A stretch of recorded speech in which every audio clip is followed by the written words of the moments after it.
Do you know why Uzza was struck down by God the moment he reached out to steady the Ark of the Covenant? A lot of people think it was just a tragedy of good intentions gone wrong.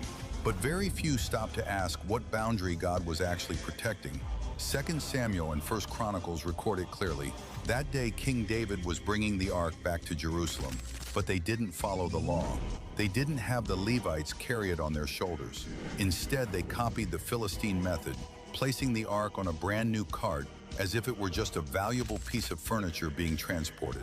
When the cart reached the threshing floor of Nacon, the oxen suddenly stumbled. The Ark jolted. Uzza, walking beside it, instinctively stretched out his hand to steady it, and the instant his fingertips touched the Ark, his body locked up, his knees gave way, and he crashed to the ground. Not injured, ended, immediately. The music stopped cold. The crowd sucked in a breath. It sounds brutal, but the truly terrifying part isn't that 1 second of reaching out. It's that they had already grown used to treating a holy object like a normal thing, treating the presence of God as something you can handle casually.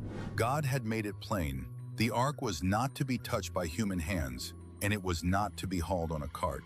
It had to be carried by people set apart, in a way set apart. The moment Uzza fell didn't just expose one man's impulse, it exposed a whole generation that had gone numb to holiness, choosing convenience over obedience, choosing enthusiasm over reverence, choosing "but I meant well" over "what did God say?" This story is a warning to all of us. God has never cared only about intentions. He cares whether we respect the lines He has drawn. How often do we do things our own way and still say, "I'm doing this for God, it's out of love," and we forget He doesn't need us to save the moment. What He wants is that before we come close, we first learn to fear Him. If you've ever used "I was just trying to help" to justify crossing a line, write in the comments, "Lord, teach me to fear you first," and share this video so more people will know.